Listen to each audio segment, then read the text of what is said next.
Good morning. Mayam ngasi dia yung ngada sim hauzare ko. Takhil gi minsel na mayam boy ki channel sida taram nogsari mayam ngasi jai anoba recipe ma puna mayam pham da laksare ngasi di ai maren anoba siga de khajing ga thong doi ne ba de jong chakshi ma iron doi ni do mayam yengmina si mathang khajing ji hidu ode si kilo na man nang do office ko thieng doi ne do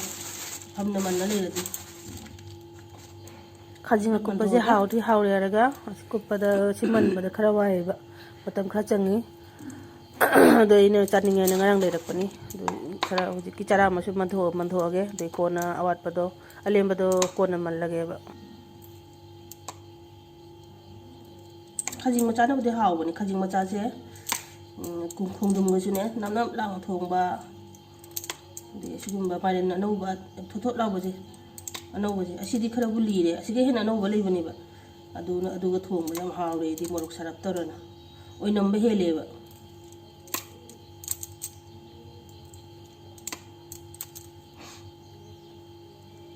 sida lei re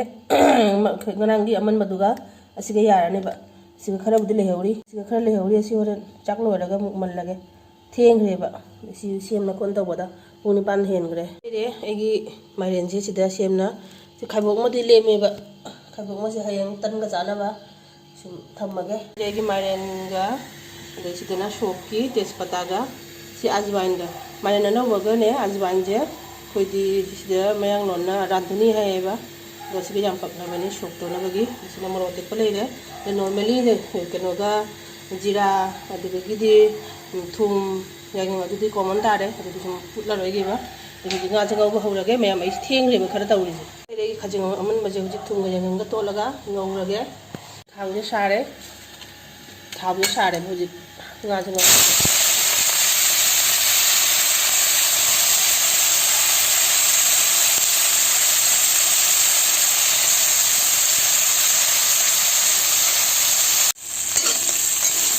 khajing je yara ani photo age ये तेल लगा थम देखो असी खुद ना पाए लगा सुनना मी बनी मोबाइल खुद ना पाए लगा दे पाए नमी बने तेल नु थम ना तो बगी मतलब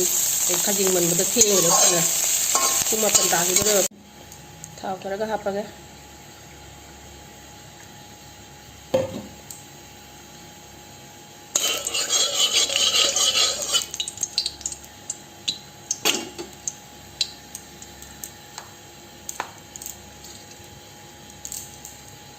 थाव सारे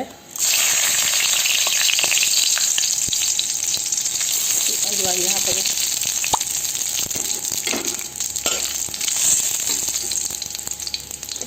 मारे हब जा रहे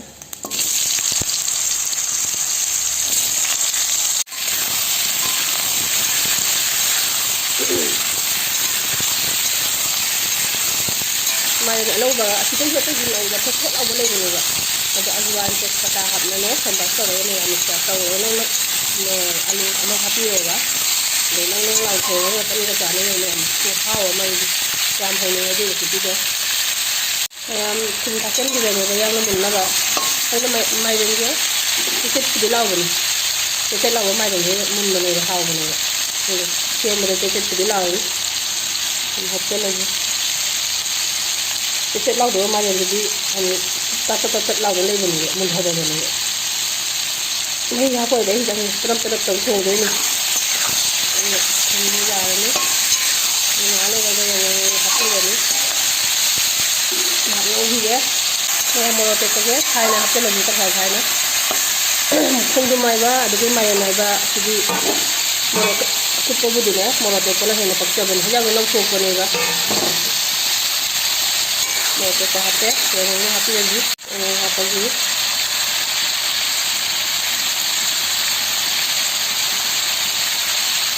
kalau ketemu di HP nih HP sih kan sama HP penting HP kalau ketemu HP sih ya ya kayak gitu ini mau ngadu aja itu HP jalan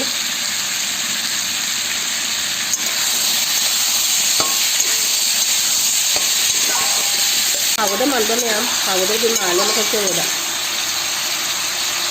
ꯃꯥꯏꯔꯦꯟꯁꯦ ꯐꯩꯌꯦꯕ ꯆꯦꯠ ꯂꯥꯎꯔꯒꯅꯦ ꯖꯤꯔꯥꯒ ꯑꯗꯨꯗꯒꯤꯗꯤ ꯙꯅꯤꯌꯥꯒꯅꯦ ꯍꯥꯞꯄꯤꯔꯒꯦ ꯌꯥꯝ ꯍꯥꯞꯄꯣꯏ ꯈꯤꯇꯪ ꯍꯥꯞꯆꯤꯜꯂꯦ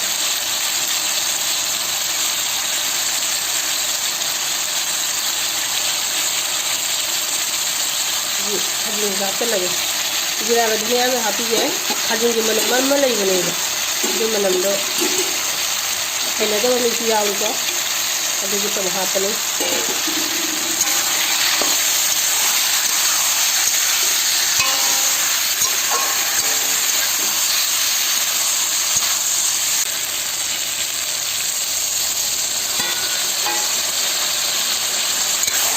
ꯍꯥꯞꯅ ꯉꯧꯔꯒꯅꯦ ꯁꯤ ꯃꯍꯤꯁꯦ ꯀꯪꯉꯒ ꯃꯦꯟ ꯃꯍꯤꯗꯣ ꯍꯥꯞꯇꯣꯏꯅꯦꯕ ꯑꯗꯨꯒꯤ ꯃꯥꯏꯔꯦꯟꯁꯤꯁꯨ ꯃꯨꯜꯂꯛꯑꯦ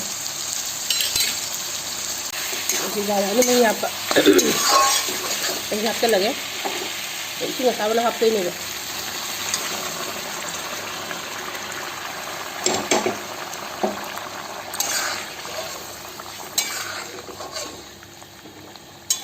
ꯐꯨꯠꯅ ꯁꯧꯍꯟꯈꯤꯒꯦ ꯉꯥꯏꯍꯥꯛ ꯊꯣꯡꯕꯁꯦ ꯌꯥꯔꯛꯑꯅꯤ ꯃꯍꯤꯁꯦ ꯁꯤ ꯍꯣꯔꯦꯟ ꯏꯪꯉꯒꯅꯦ ꯂꯣꯏꯅ ꯂꯪꯁꯤꯟꯈꯤꯅꯦꯕ ꯍꯧꯖꯤꯛ ꯐꯗꯤꯒꯣꯝ ꯍꯥꯞꯆꯤꯜꯂꯒꯦ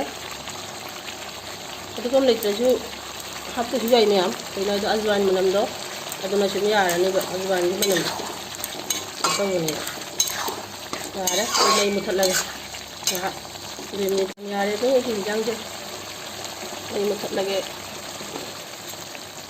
ꯁꯤ ꯍꯣꯔꯦꯟꯅꯦ ꯏꯪꯉꯒꯅꯦ ꯁꯤ ꯄꯨꯔꯥ ꯁꯤ ꯂꯣꯏꯅ ꯅꯪꯁꯤꯟꯈꯤꯗꯣꯏꯅꯦꯕ ꯃꯍꯤ ꯑꯝꯇ ꯂꯩꯔꯣꯏꯕ ꯃꯌꯥꯝꯁꯤꯗ ꯂꯩꯔꯦ ꯑꯩꯒꯤ ꯍꯦꯟꯖꯥꯡꯁꯦ ꯂꯧꯊꯣꯛꯅ ꯁꯤꯗꯅ ꯑꯩꯒꯤ ꯏꯔꯣꯟꯕꯁꯦ ꯂꯩꯔꯦ ꯃꯊꯪ ꯍꯥꯞꯆꯤꯜꯂꯒꯦ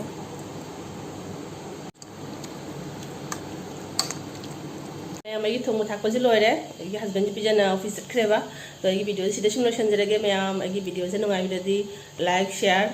ꯀꯃꯦꯟꯠꯁ ꯐꯖ ꯐꯖꯕ ꯊꯝꯕꯤꯔꯝꯃꯨ ꯑꯅꯧꯕ ꯑꯩꯒꯤ ꯆꯦꯅꯦꯜꯁꯤꯗ ꯁꯕꯁꯀ꯭ꯔꯥꯏꯕ ꯇꯧꯕꯤꯔꯝꯃꯨ ꯃꯌꯥꯝ ꯑꯩ ꯀꯣꯛꯁꯦ ꯀꯨꯞꯁꯜꯂꯕꯅꯦꯕ ꯃꯔꯝꯗꯤ ꯑꯩ ꯍꯟꯗꯛꯁꯦ ꯈꯪꯗꯦ ꯁꯝꯁꯦ ꯈꯔ ꯀꯦꯜꯂꯦꯕ ꯑꯗꯣ ꯆꯥꯛ ꯊꯣꯡꯕꯗ ꯍꯦꯟꯖꯥꯡꯗ ꯁꯝ ꯀꯔꯤ ꯇꯥꯒꯅꯤ ꯍꯥꯏꯅ ꯀꯣꯛꯁꯦ ꯀꯨꯞꯁꯟꯅ ꯊꯣꯡꯖꯔꯦ ꯃꯌꯥꯝꯗꯨꯗꯤ ꯉꯁꯤ ꯕꯥꯏ ꯕꯥꯏ ꯇꯧꯔꯒꯦ ꯃꯊꯪꯒꯤ ꯚꯤꯗꯤꯑꯣꯗ ꯑꯃꯨꯛꯀ ꯎꯅꯔꯁꯤ